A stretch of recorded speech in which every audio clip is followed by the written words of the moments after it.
So, welcome everybody to the Talis Aspire product update for March 2023 for the Europe region.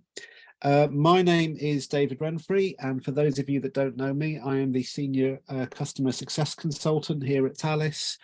And the usual format of these webinars is that we will be telling you about things that we've been working on and things that are forthcoming for Talis Aspire. I am also joined today by our head of product, Scott Gibbons, who some of you will know and will have spoken to already. And I'll be asking him to say a few words about the work we've got planned around reviews later. But as far as the agenda for today goes, so it follows our usual sort of format for these product updates. So we will be looking at recent releases within the system. So things that have been put live since we last spoke to you a month ago. We will be previewing the upcoming releases, so things that we have planned for the next few weeks and really for the next quarter, so going through into April, May and June of this year.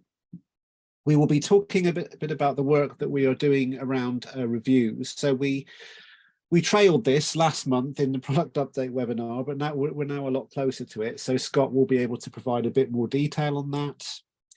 We'll be providing you with a little update on the Google Analytics 4 work that we've been doing, because as I'm sure a lot of you know, that is something that we're going to be asking you all to move over to over the next few weeks.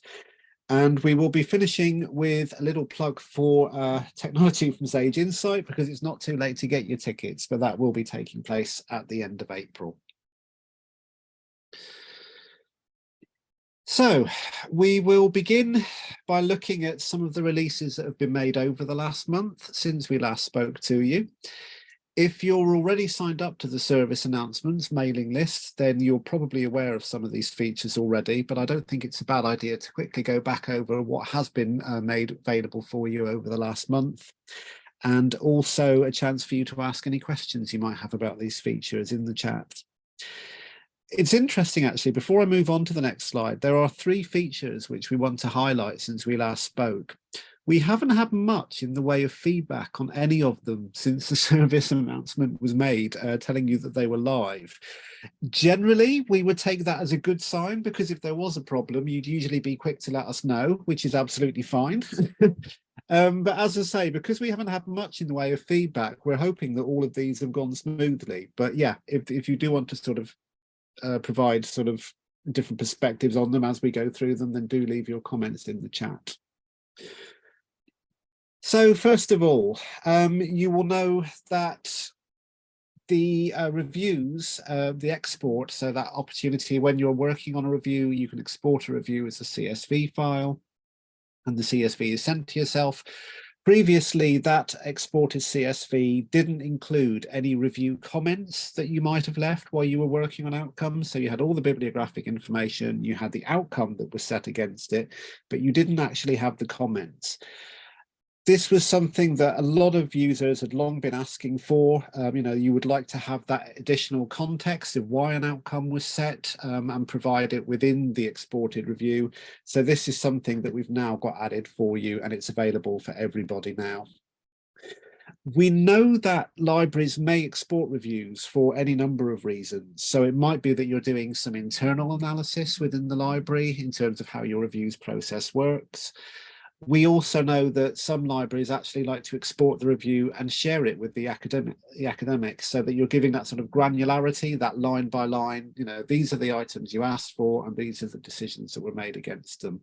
So yeah, there's any number of reasons why you might choose to export a review and how you might want to use it, but now we're just providing that additional detail for you and allowing any comments you've set while carrying out the review to be exported in there as well.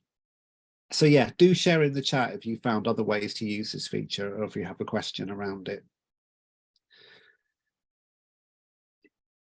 The second big new release over the last month, and again, this relates to the reviews area, and again, is something that a number of you have been asking for a while, is you now have the ability to edit any library and student notes that have been left on a list item from directly within the reviews interface. So again, why have we done this? Well, people have been asking us for it for a while. We know that some libraries that we work with have workflows which entail the library staff actually making updates to the library note and the student note. And what you had told us in your feedback is that previously, if we wanted to edit those notes, then you would basically have to open the list in another tab, make your changes there and sort of flick between the two. And as I'm saying this, I'm seeing there's a big thumbs up to this from Oxford Brooks, who say how useful they find this. So brilliant. Good to hear that. So yeah, you now have the ability to edit those notes from within the reviews interface without additional workflows. Having said that, we haven't had much in the way of feedback on the new features for the last month. There were a couple of questions around this one, and it was mainly people asking that if you edited either a library or a student note while you were carrying out a review, would that in some way trigger like a publishing event on the list? And I can tell you that it doesn't. So you can test this. If you edit a student note, if you just then go into the list in a new tab, refresh, you'll see that the list hasn't been republished, but the note has been updated.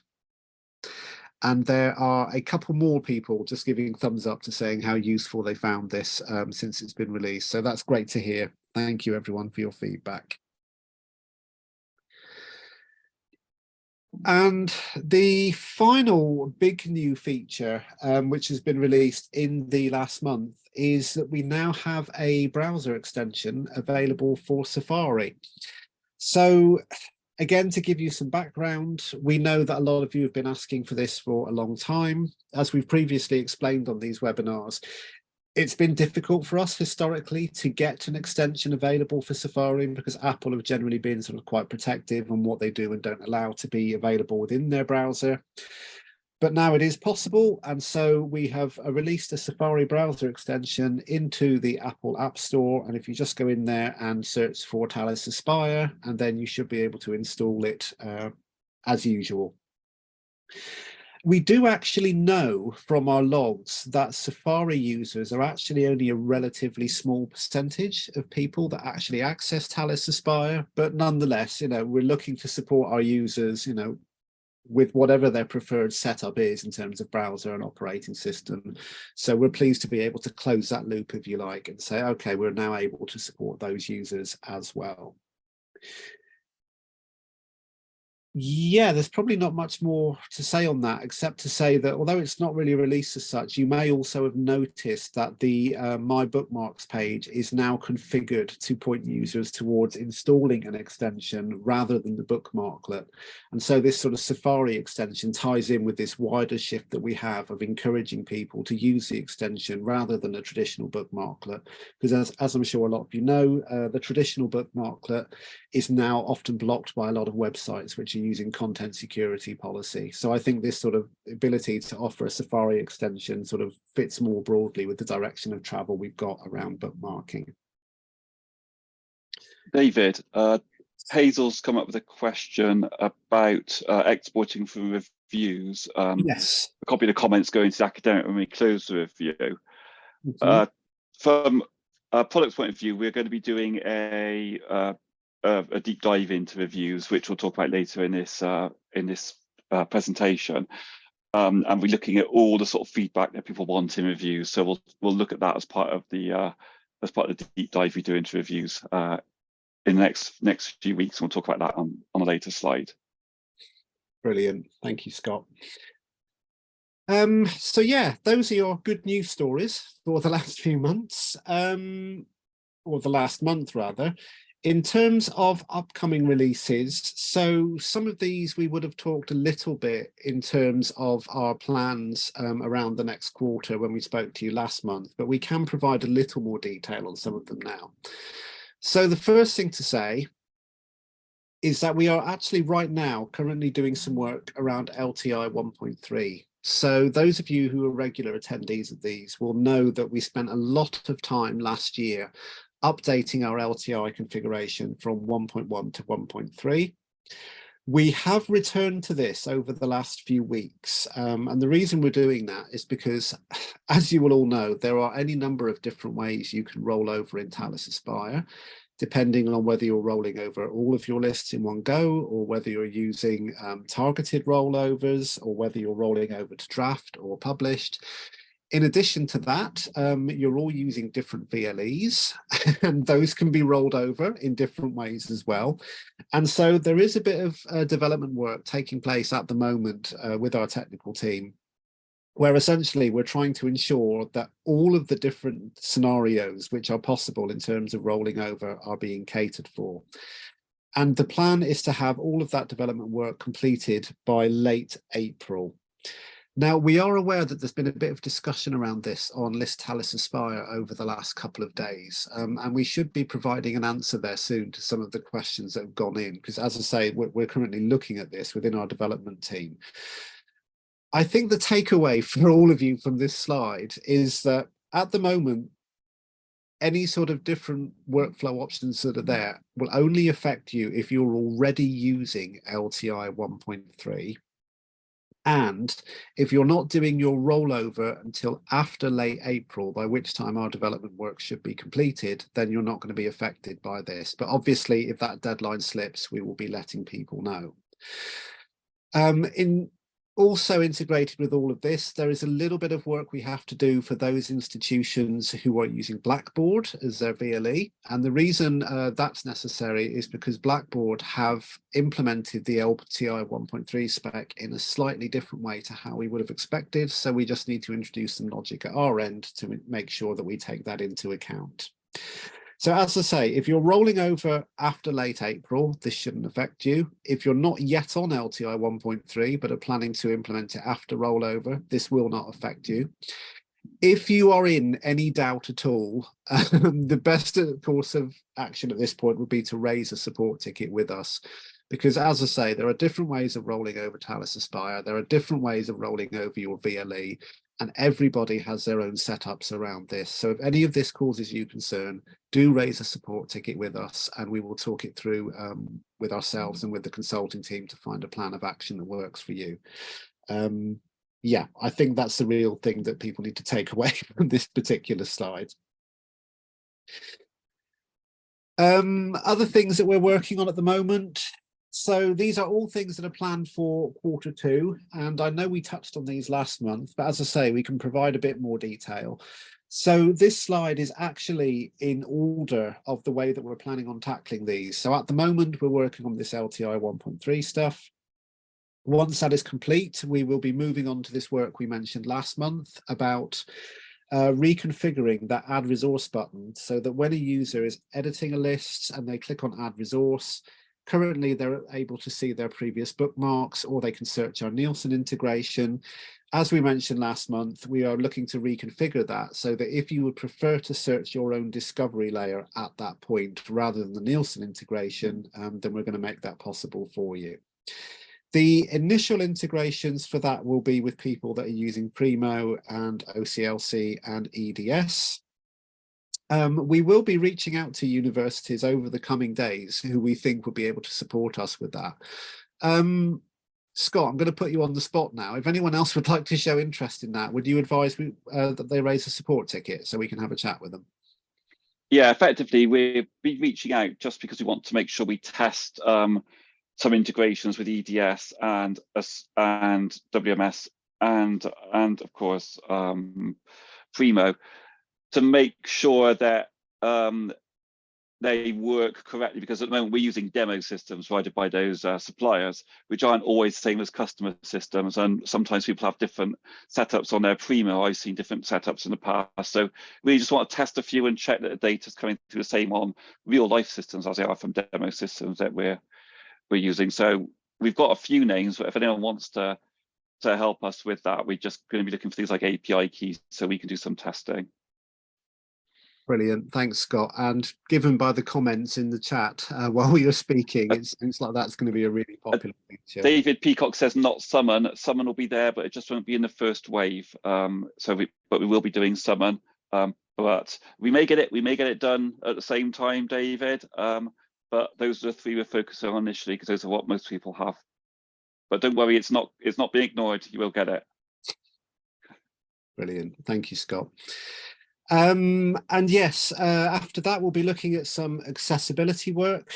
So again, this was a large theme for last year in terms of development. So you'll know that we made a lot of improvements in terms of tags under the hood so that screen readers will be more compatible with Talis Aspire. I believe we mentioned this last month, but essentially we had an audit of the system done by a university who have a full-time accessibility specialist. They gave us a very good review, but they did highlight 3 or 4 small areas where they thought the system could be a little bit more, accessibility friendly. So we've taken that feedback on board, and that is something that we will be working on over the next few months. And then we'll be looking at this work about mandatory importance tags. So again, this is something where some institutions have long been telling us they would like the importance tags on list items to be mandatory, i.e. they want to force academics to use them. We have other institutions who tell us that they really don't want that to happen. So what we're looking to do is give you the choice. If you would like to have those importance tags as mandatory, then we'll make an option available so that you can force your teaching staff to use those. But yeah, that is coming after the work on ad resource and the accessibility work. And alongside all of this, of course, we have our program of continuous improvement. So, it's not just the things you see on screen. That's all we're working on. We're always doing little bug fixes. We're occasionally finding that we get asked for a new feature, which we find is really simple to implement. So all of that work will, as always, be carrying on alongside the sort of larger pieces of work we're doing. And, if there are any sort of releases in there to shout about, obviously, we'll be telling you about them. We have a couple of questions one question in the messages from Ali about WorldCat discovery in EDS. At the moment, we can only support one discovery layer for each customer. Due to design, we're not changing the look and feel much at this point, so we're keeping the same design.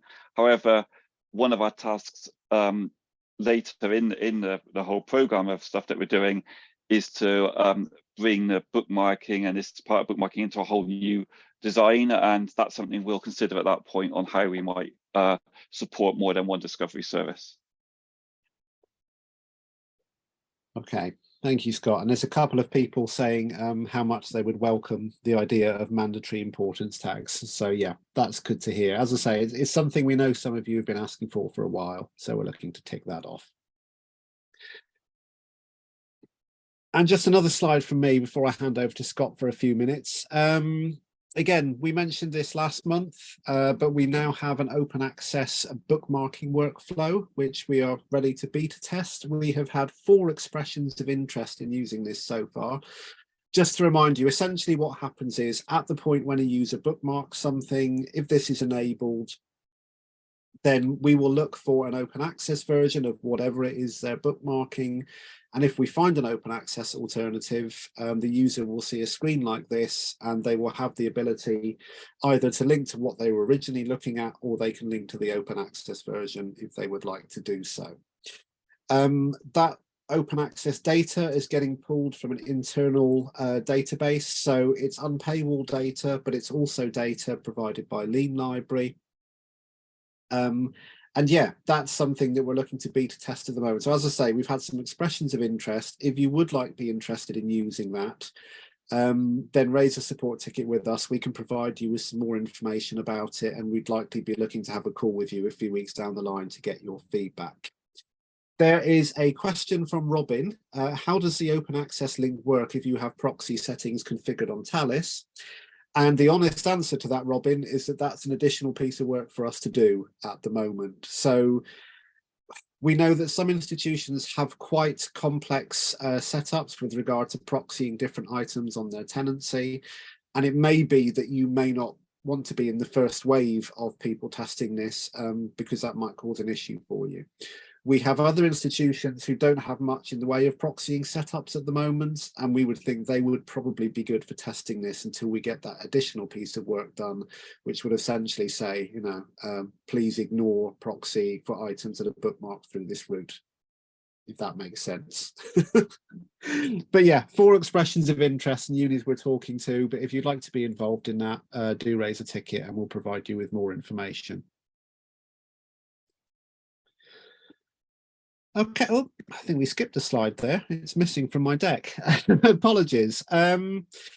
So moving on to reviews discovery, which was on the agenda. And I mean, I think there's a fairly simple overview on the slide there, but I'm going to stop talking. And Scott, if you want to say a few words about what we'll be doing in this area. Thanks, David. So one of the things we've got quite a lot of feedback from in the ideas log and elsewhere is the reviews area of Talis that could do with some changes and improvements. So looking at all the feedback we've had, some discovery that's been done before with some customers as well, we're going to be holding a full discovery starting the 17th of April, going through into May. What we do on discovery is we ask customers who would like to speak to us. It's a one-to-one with you and your team or yourselves, whoever's involved in using the review section. And we talk about really what you'd like to see, what changes you'd like, what you don't like. And the idea is to meet with as many customers want to meet with us. And then we will look to produce some wireframes that we will share with you, so you can see where we're moving towards, with a view to developing this in Q3, which is July through to September. When we have that available, that will be a new feature. So you'll have the current reviews that will still be there for a period of time, and you'll have the new reviews feature, viewers and acquisitions features.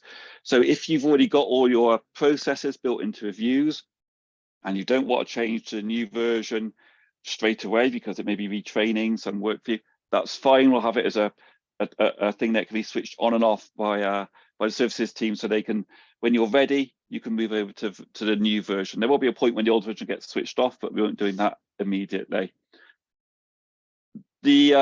So it'll give you that flexibility to moving across when you're ready. We will aim to release as much as we can in Q3, but it may be that that will be some of those features released in Q3 and then some others as we go forwards, based on feedback and after we've released the first phase. If you do want to participate in that, we'd really like you to participate, because that way everyone gets a better product if you're involved in saying what you like, rather than myself sitting in a darkened room. Please let me know and we'll arrange a time that's good for you and us, so we can sit down and go through some ideas and see what you'd like to see. That's it on that, David. Do you want to do the next slide as well? Yeah, just to let everyone know, we have a new product manager starting with us in Talis Aspire straight after April, so 17th of April. She comes from a background in publishing and working for one of the aggregators, so has a good knowledge of sort of, you know, dealing with libraries and higher education as a whole.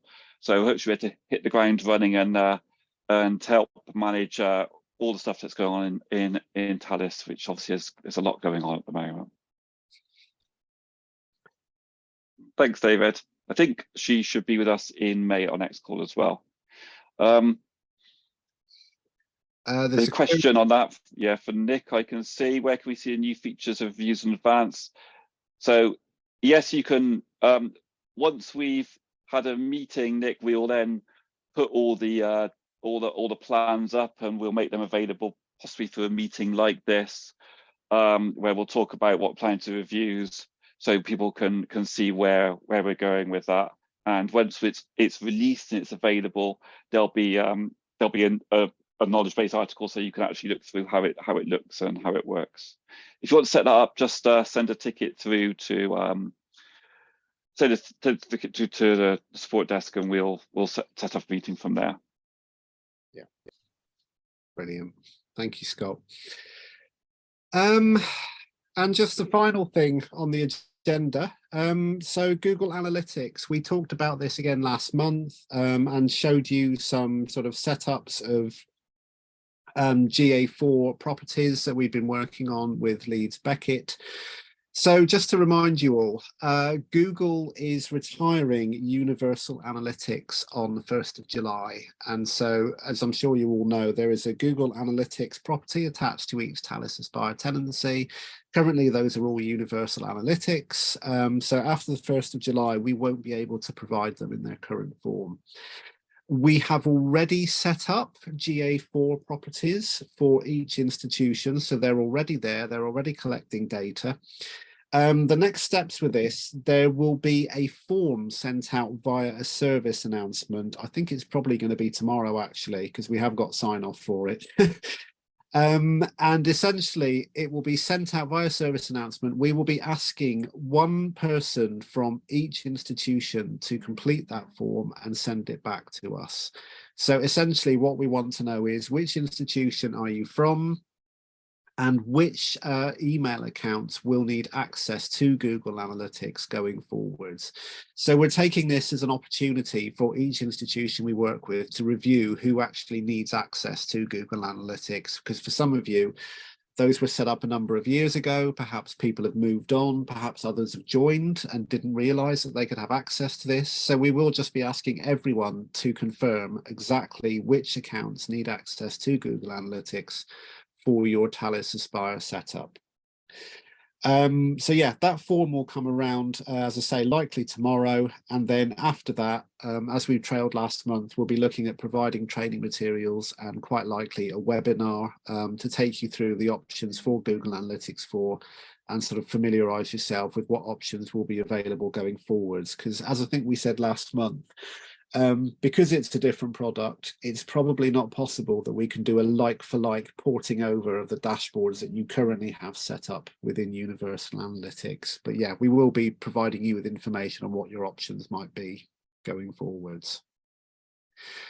Query from Claire: if we don't know what the proposed review changes are, how will we know it's appropriate to arrange a meeting with the product team? So Claire, we want to hear your input on, you know, what would you like to see? The changes. Yeah, Sorry.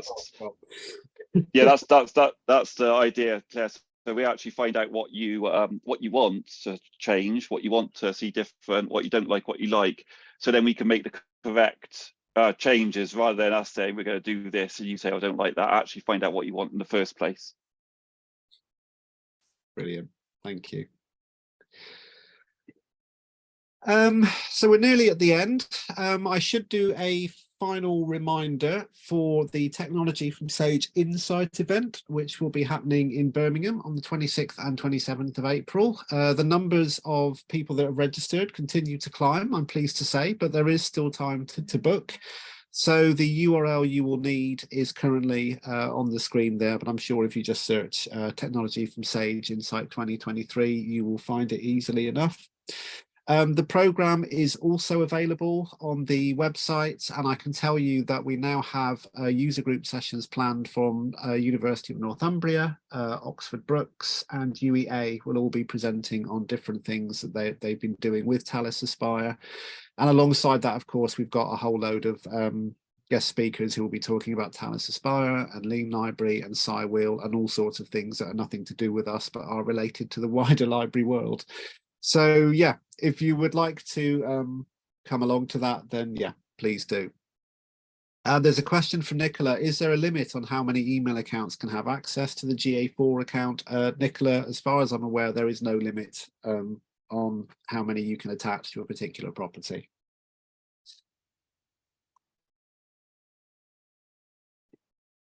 And talking of Insight, we'll just go into sort of your usual reminders of how you can stay in touch with us while you think of any other questions you might have. Because Insight is happening at the end of next month, we won't be doing a product update webinar next month for April, but we will be returning in May. And obviously we'll be advertising that in the usual way through newsletters and service announcements closer to the time. What we will be doing in May is having our annual webinar on rolling over Talis Aspire. So we talked about rollover earlier. This is basically a webinar we put on every year because we're aware that for many of you, rollover is something you only do once a year. We know that with the number of institutions we work with, typically in any given 12-month period, there will be a few universities where the team that previously managed this have moved on and there are new people in place. So every year we try to put on a rollover webinar around May, just reminding people of the options available to you within the system. So you can either treat it as a training session or a refresher, depending on how familiar you are with the process. So again, that will be on the events page soon, and you'll be able to register for that. Your reminder of how you can stay in touch with us. So we have the monthly Talis Aspire newsletters, which go out regularly. I think most people on this call have probably subscribed to those already. We also have the Talis blog, where we tell you details of what we've been working on, or interesting case studies that we've come across. We mentioned the events page a moment ago. Any upcoming events will be advertised on there as soon as they're available. And as we said at the start, we'll be recording this webinar, and all of our webinar recordings are hosted on our support sites, along with all sorts of other articles and release notes and anything you might want to know about the system. So, my apologies, I clicked on the wrong link. So as I say, no product update webinar next month, but we hope to see a number of you at TFS Insights. As usual, we've got plenty of time. Has anyone got any questions about anything that we've covered today? Do drop them in the chat if you do.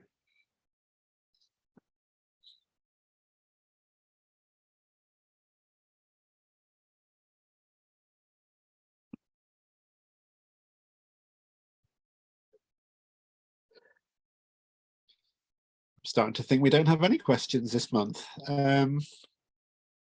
Okay, hopefully no questions is good news. We will hang on for another 30 seconds or so. A couple of thank yous. You're welcome, Nicola and Nick. But yeah, if no one's got anything to ask, then we'll look to wrap this up and give you half an hour back. And yeah, hope to see as many of you as possible in person at Technology from Sage Insight in Birmingham at the end of April. So thanks for your time, everyone, and enjoy the rest of your day. Thanks, everybody.